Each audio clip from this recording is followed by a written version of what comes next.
আমি আমার বোন আর আমার হাজব্যান্ড একসাথেই ঘুমাইছিলাম, মনে করেন দরজা দিয়েই ঘুমাইছি।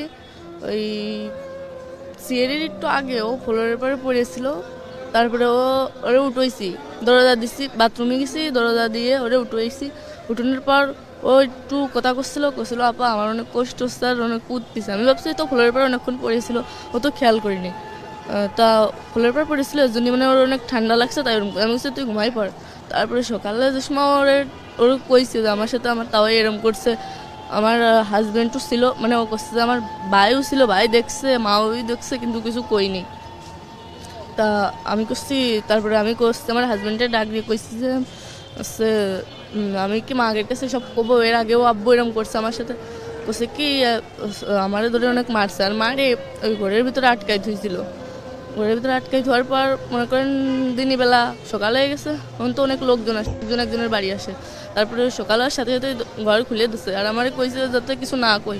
মনে করেন ওরে তো একবার মানে কেউ টের পাইছে জন্য ছাড়িয়ে দিচ্ছে, কইছে যে তুই যদি কিছু কোস তাহলে তোর বোনটা টের পাবেন না। মানে বাড়ির সবাই মিলে একসাথে কইছে, তাহলে সবাই মিলে যদি একসাথে এরকম করে আমি কোনে যাবো, বাড়িতে একা কারোর কাছে ফোন উঠতেছে না। তারপর বাড়ির আশেপাশের লোক আসে দেখি আসি এরম করতেছে, জ্ঞান হারাই ফেলছে আর কেরম মুখ দিয়ে গেজা উঠতেছে। তারপর আমি সেই সময় ফোন নিয়ে আম্মুরে ফোন দিছি। সবাই কইছে আমার শাশুড়ি, তারপরে সবাই কর পরে নিয়ে গেছে হসপিটালে। নেওয়ার পরে আম্মুরা যেই গেছে, আমার আম্মুরা সেই সময় আমার শাশুড়ি দেহেই পলাইছে। আর বাড়িতে আমার শ্বশুর ছিল, আমার দেবর ছিল, আমার হাজব্যান্ড ছিল, ওনারা তিনজনই পুলিশ গেছে আর পলাইছে। মানে বেশি যে সময় লোক হয়ে গেছে সেই সময় পলাইছে। আর আমার সাথেও এরকম এর আগে একবার হয়েছে। তা আমি বাড়িতে জানাইছি, আম্মুরা মনে করেন বিশ্বাস করেছে আমার আম্মুরা, কিন্তু মান সম্মানের বইতে আমার আবার বুঝোই পড়ে দিয়ে পাঠাইছে। আর ফোনে কইছি, অনেকেও বিশ্বাস করিনি।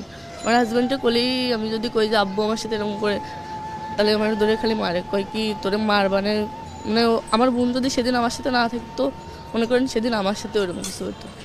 এর আগে কিরকম করছে আপনার সাথে একটু?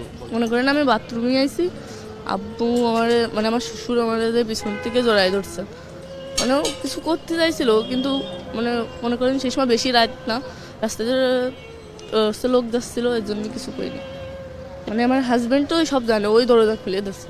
মনে করেন যে মানে কেউ টের পাই মন জায়গায় ছেড়ে থুতো যে কেউ জানতো না। মানে যখন দরজা খুলছে আপনি কি জানেন মানে কয়টার দিকে হইতে পারে? ওই আড়াইটের দিক, মানে সিঁড়ির পরই আমি ওরে পাইছি, সিঁড়ি খাওয়ার পর। হ্যাঁ জি, আমরা রাতে খাওয়ার পর তিনজন একসাথে দরজা দিয়ে ঘুমাই পড়ছিলাম। তারপর মাঝরাত্রি ওরে পাইছি, মানে সিঁড়ি খাওয়ার পর আমি বাথরুমে উঠছি, যেই দরজা খোলা।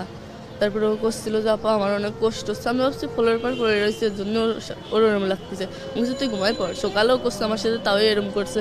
ভাই দরজা খুলে দিচ্ছে, কিন্তু ভাই ওসে কিছু কই নেই, মানে কথা কথি পারতেছে না, অনেক কষ্ট হচ্ছে। আমি বুঝতেছি, আমি যে মা আগের কাছে ফোন দেবো, ফোন টোন কেউ কিছু দিতে দিই নেই। আর করছে যে তুই যদি কারোর কাছে কোষ কিংবা তোর বাপ মার কাছে ফোন দিস, তাহলে করলাম তোর বোনিরে যেটুকু আছে, কেউ কি চায় তার বোনরে হারাতি? হাজার কষ্টের ভিতরেও কেউ চায় না যে তার নিজের বোনরে হারাতি। সে তোমার নিজের বোন, তাহলে ওর সাথে বেশি কষ্ট মনে করেন যে আমার বাড়িতে আমি জানিও কিছু করতে পারিনি।